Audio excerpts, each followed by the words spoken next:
C'est au centre culturel Clark, en plein cœur de la ville de Kolwezi, chef-lieu de la province du Lualaba, qu'une conférence de presse s'est tenue en prélude à la 4e édition du Festival international d'art contemporain Sauti ya Macho.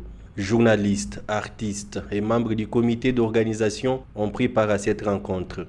D'entrée de jeu, les organisateurs ont rappelé que ce festival est organisé en partenariat avec l'Institut français de Lubumbashi afin de renforcer la coopération culturelle, les échanges internationaux et la visibilité des artistes.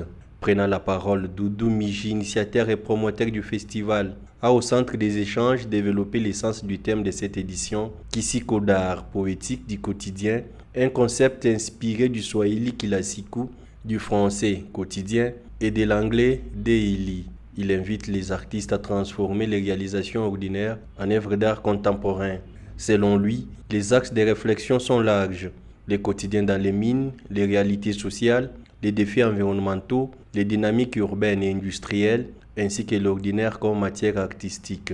Prévu du 9 au 11 juillet 2026, au Mall La Joie de Kolwezi, le festival réunira des artistes du Lualaba, du Haut-Katanga et de Kinshasa, mais aussi du Sénégal, du Congo-Brazzaville et de France. Musique, slam, danse et performances d'éloquence sont annoncées au programme. Au-delà du spectacle, Sauti ya Macho se veut un outil de transformation, professionnaliser les artistes, structurer les marchés de l'art contemporain et renforcer les rayonnements culturels de Kolwezi, tout en contribuant à une économie culturelle durable. Au sortir de cette rencontre, Doudou Miji, initiateur et promoteur du festival, a rappelé l'importance d'investir dans la culture. La culture, elle nous accompagne partout. La culture, elle est attachée à nous.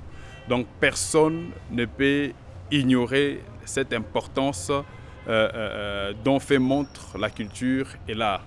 C'est dans cette optique que nous nous sommes dit, étant une ville à vocation minière, nous devons également nous appesantir ou mettre beaucoup d'accent sur ce qui est culturel et artistique. La culture nous unit, la culture, elle nous met toujours nous met toujours ensemble. Il a également lancé cet appel. Et le message que je vais lancer à toute la population de Kolwezi et du Lualaba, et voire même de la République démocratique du Congo, c'est de pouvoir venir découvrir les œuvres d'art qui parlent de notre environnement, des œuvres d'art qui parlent de nous, des œuvres d'art qui nous intéressent, des œuvres d'art qui parlent de l'environnement, des œuvres d'art qui parlent également du social, de notre contexte. Les rendez-vous est donc pris du 9 au 11 juillet 2026 au Mall La Joie de Kolwezi pour 3 jours d'effervescence culturelle autour de Sauti ya Macho.